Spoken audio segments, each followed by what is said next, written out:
Wow. And I thought Star Wars fans were a little spicy. Woo!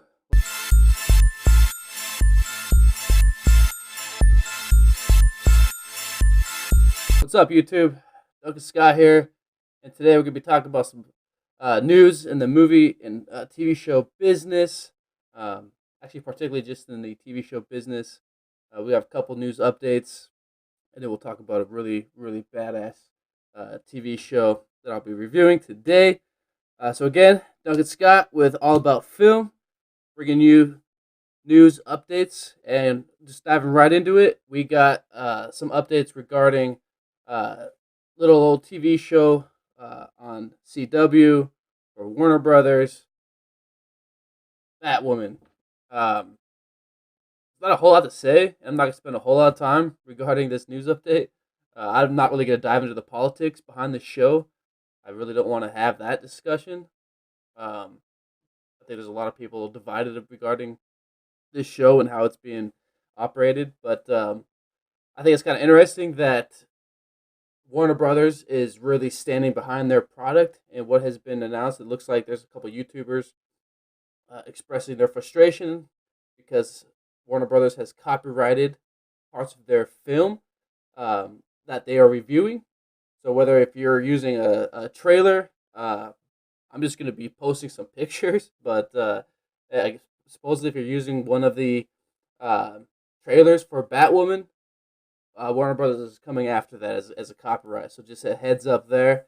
But it's just kind of interesting that their show is not doing well, um, and instead of taking the route of addressing some of the concerns, like let's just say Sonic is a good example of you come up with a product, the people that you're trying to please says, "Whoa, this is not good. This is terrible. Fix it." If you're trying to appease the audience, this is not gonna work. Then they go back, the director goes back, the studio goes back, bam, fix it, and they produce a product that actually looks really, really good. However, you get Batwoman where the negativity, the response to it has just been horrible, and obviously, they're not really addressing any of that at all. In fact, they're almost 100% standing behind it, saying it's okay, it's fine, it's you guys, it's not the show itself. Blah blah blah blah. If you've seen the show, you'll know exactly what I'm talking about. It's not very good. We'll just leave it at that. But I would just say, for everybody that's trying to review that show, just be careful. There's take a heads up. It's crazy that they're coming after uh, YouTubers and going after their video trailers and someone else's video that you guys are just reviewing. Like, I don't see the big deal. The show is not good. You need to fix that. If you want to get rid of or go after the negativity, fix the show. Problem solved. All right, enough with Batwoman. Moving into another news update. So if you guys have been following closely to the new Disney Plus Marvel TV shows coming out, we have a new show. One of them is called What If. And if you guys are very familiar, I won't cover a whole lot about what the concept behind What If is, but it's going to be in cartoon format. And it was previously uttered by Jeff Goldblum that Iron Man will be returning to the role as, Robert Downey Jr. will be returning to the role as Iron Man. In the cartoon show itself, just lending his voice. And supposedly, that's not the case. Um, Marvel has recently announced and came out and kind of debunked that, stating um, we're not sure if Iron Man, Robert Downey Jr. is going to return to the voice of Iron Man.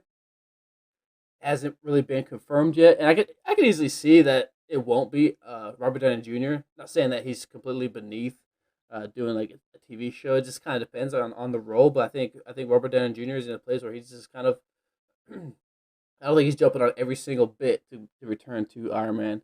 He's still confirmed to return in Black Widow with Scarlett Johansson. Um, but that's obviously more of a live action, right? Not a cartoon. I don't know if that's something that he's just the role might not be big enough, and maybe it's not just worth his time. He's very expensive. Not saying that he's a jerk for not wanting to do it. Robert Downey Jr. is really expensive. Um, So even a little bit of his time is going to cost quite a bit of money. So for all you guys that are frustrated and upset, yeah, I totally get it. Robert Downey Jr., he's the man. He held on to and delivered Iron Man and brought us the MCU. I love the guy. Um, but I know a lot of people are upset, pissed off about it. I don't think it's the end of the world. We had 10 films, guys. 10 films. We had some awesome closure. We're still, it seems, 100%, but we're still close to Black Widow, and he's supposedly in that, so we'll get another taste and some more of Iron Man, but, I think it's time for us to just let it go. Do the Elsa effect. Just let it go. We'll be fine. Okay, now, moving into my TV show that I'm going to review, and I'm really excited about it. I'm not going to review the whole thing, and that is because we only have 3 episodes. You guys can probably take a guess as to what I'm going to review. Like I said a million times already, super excited. We're going to talk about The Mandalorian. I just want to talk about each episode. So we got the first episode when it comes to chapter 1. We got chapter 2, and then we have the most recent chapter 3. And if you guys haven't seen it, you should. I think a lot of people already have. Disney Plus has gone over 25 million streams or downloads for Disney Plus, which is huge. If you're following anything with Netflix, Netflix is a little scared, which I can see a little bit of concern, but Netflix still holds majority of the market share for streaming services. So I think if they could just stick to it, continue to deliver awesome content, they will be fine. But The Mandalorian, I briefly talked about it in my first video, like how the first episode kind of set up the Star Wars world in just 37 minutes, which is I think impressive of its own. And then you kind of go into the second episode, which you could put chapter 2 and chapter 1 together, get a full hour, and really enjoy the full experience of The Mandalorian. But I understand why, I guess. I'm still kind of confused as to why the episodes are, 30 something minutes. I think it's complete just tease, especially how good they are. Um, but yeah, with the Mandalorian, it dives into the unknown world of bounty hunters and this religion and race of bounty hunters like Jango Fett and Boba Fett, and kind of gives us a lot of backstory. And chapter 3 really kind of dives into more of that backstory.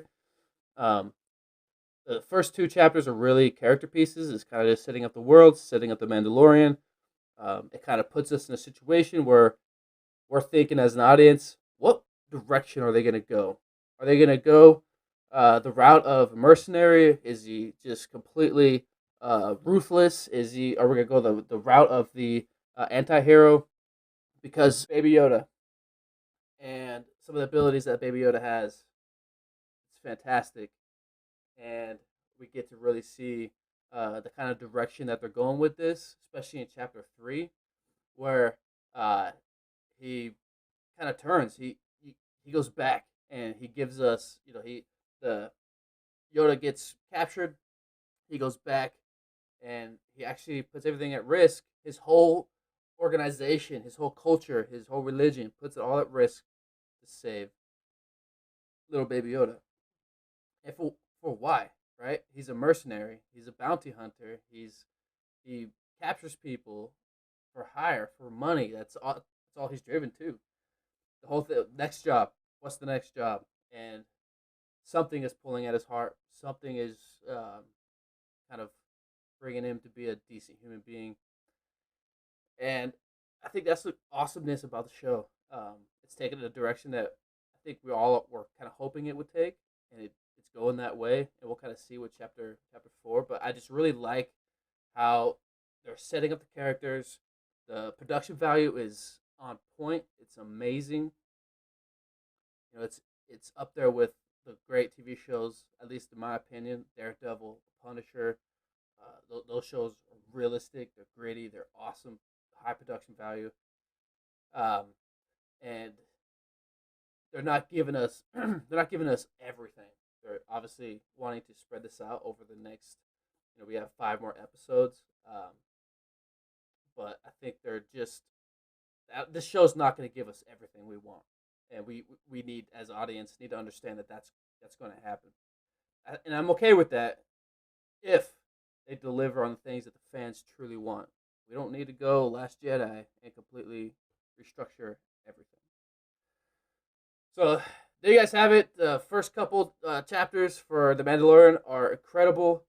It's continuing to pick up and keep pace of awesome action, especially Chapter 3 really brings in that action. And it's got some really gritty, brutal scenes, especially supposed to be around. This is a kids' TV show. There's some really brutal moments when he's trying to pick up and reclaim Baby Yoda. Um, and how it finishes is kind of cheesy. It's cheesy. There's no other way to say it. But it's awesome. It looks great. You guys have got to check it out. If you have any comments or feedback, please comment below. My name is Duncan Scott. Trying to build a channel mainly just around my passion for films and movies and TV shows. All of it. And I just kind of want to bring you guys content that you want to actually watch and listen to and gain some information out of. So any comments or feedback, please drop it below. And again, thank you so much for listening. You guys have a great rest of your day. Happy Thanksgiving. Bye.